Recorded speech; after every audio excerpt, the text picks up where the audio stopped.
to another episode of Talks with Tamron podcast. I am your host, Tamron Little, where I share my life and light as a thriving cancer survivor, giving you hope and inspiration. I'm so glad that you're able to join me, and I am so excited because this is my first episode where you can actually see me. Like, you see me? I woke up like this. I am so excited. I'm just so overjoyed. It took me a little bit to get here, and sometimes you can be a perfectionist and trying to get the angles right, trying to get this right, trying to get this look right, and then I was just like, listen, just hit record and just start talking. So here we are. Today I am going to be talking about navigating life after cancer and the three things that you need to know. So, the first thing is, and you will be seeing me like look over here because I have my handy dandy notebook with my talking points in there. So, I won't be talking your head off and I won't be going off in a tangent. Okay. Because if you know me, I like to talk. Hence why I have a podcast. But anyways, I had actually wrote an article about this. I actually think I wrote two articles, but coming from two different angles. So today I'm just gonna do a little overview, and if you would like more insight on this topic, I wrote an article about it on asbestos.com, and it talks about navigation toolkit and things that you need in your toolkit. But these are three things that you need to know.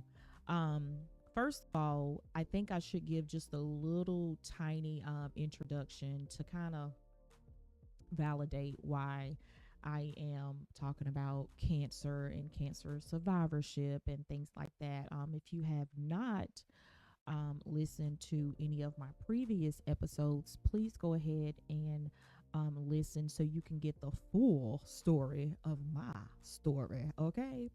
But, anyways, among the many hats that I wear, I am an advocate, a writer, keynote speaker at that. Because I've had experience with being diagnosed with a rare cancer at the age of 21. And 10 years after that, my husband was diagnosed with cancer as well. Thank God that both of us are healed, set free, and delivered. And why not share my testimony with the world? Why not shed light and bring awareness to this type of cancer, and as well as women of color as myself with cancer and in the survivorship journey. Because, and I will get into that in another episode, but the survivorship journey is another ball game. Okay, it is another ball game. So I'm using this platform to share my experience with you guys and giving God all the glory. Okay, so let's get into the episode before I go off in a tangent. Okay.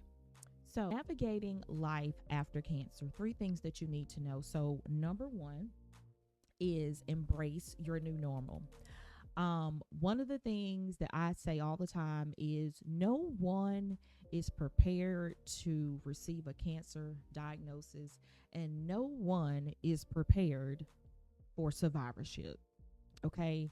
Um, and I will be the first to raise my hand and say that. And I say that because when you go through treatment and, things like that, you, well, speaking from experience, I, I myself was just thinking, okay, my life is going to go back to normal, the way it was, and just thinking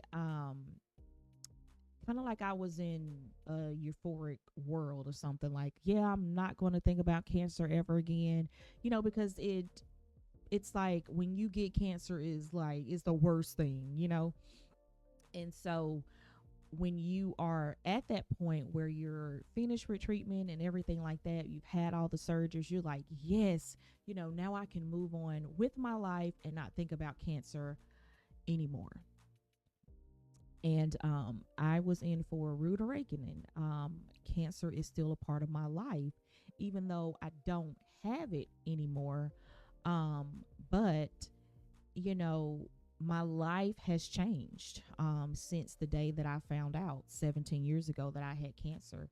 My life has definitely changed, and it is not gone back to the way it was. And now, that I'm wiser, more knowledgeable, grown up, I'm glad that it has not gone back to the way it was, because I've learned so many things, not only just about myself, but about survivorship, about advocacy, about the healthcare system, about my mental health, you know. So, one of the things is to embrace your new normal and just come to terms with the fact that things are not going to go back to the way it was, and to just focus on the here and now and the future. Um, Also, within that, embrace your new normal is to give yourself grace. Don't rush things. After I had surgery, so for my treatment, um, I was advised to have a like 12, 11 and a half, 12-hour surgery. And me, I'm thinking, okay, I'm young, I just had a baby. Okay, I'm gonna, you know, spring back into action. No, no, no, no, no, no. Um, give yourself graces. You have been through so much. Your body has been through so much. Your mind has been through so much. Don't rush things. Don't feel like you have to jump back in the hot seat. Give yourself grace. Things take time, and give your body time to actually heal, actually to rest, and kind of, reset a little bit and just embrace your new normal. And yes, I know you may be saying, well, it is, easier said than done. Yeah, it is, but sometimes you just have to get it in your mind of, what you're going to do. But just know to embrace your new normal. The second thing is therapy is your friend. Therapy is your friend. It is.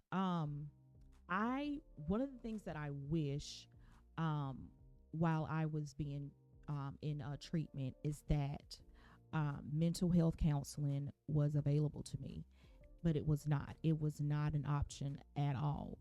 And so it took me like a decade later to really learn more about my mental health and know that my, mental health was in bad shape.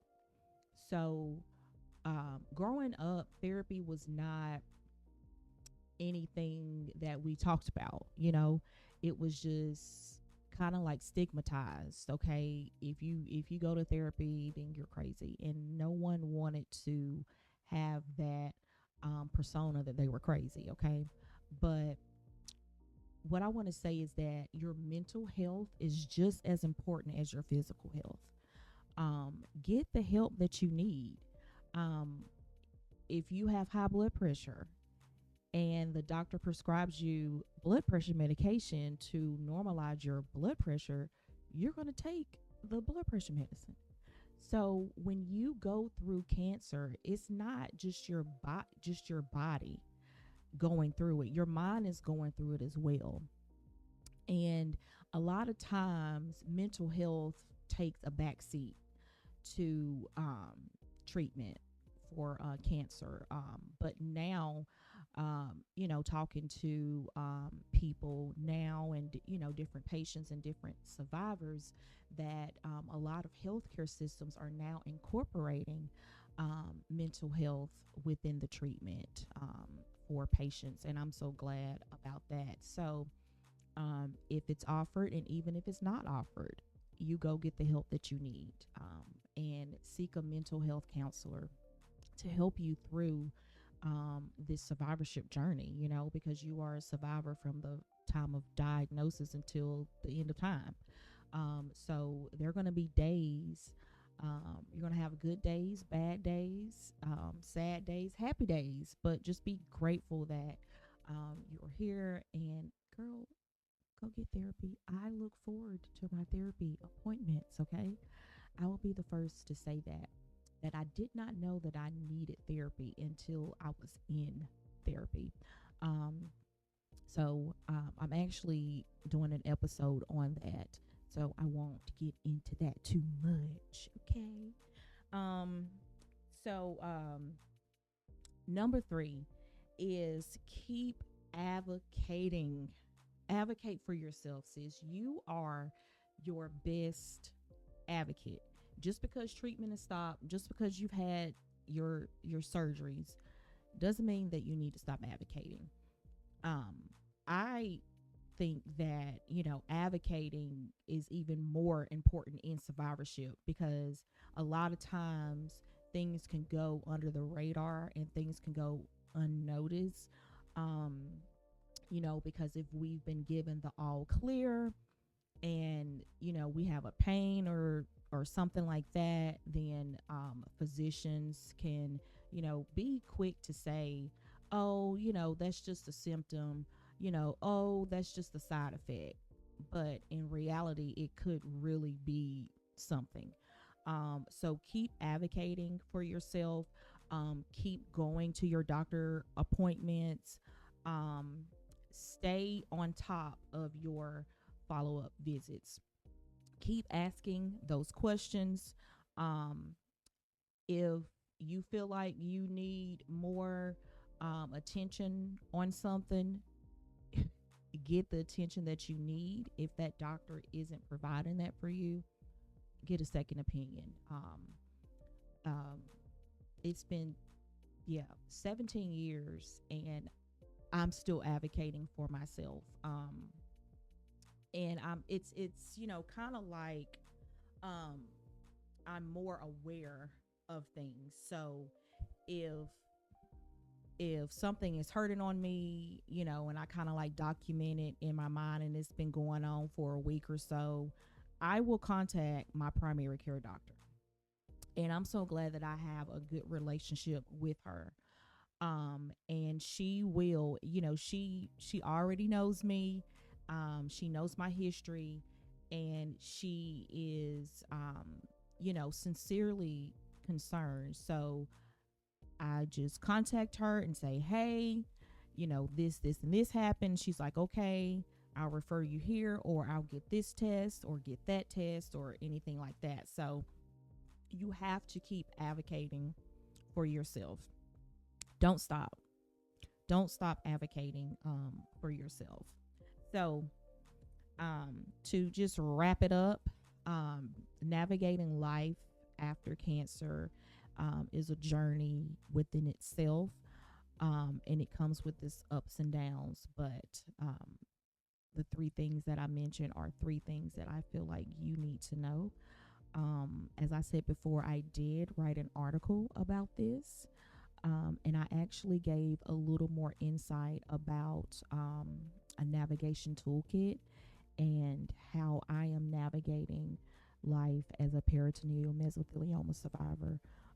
If you want to read that article, please feel free to head over to asbestos.com, and you can type in the search bar navigation toolkit, or just type my name in the search toolbar, and all of the articles that I have written will show up. Type my name in the search bar, and pretty much all the articles that I have written will show up.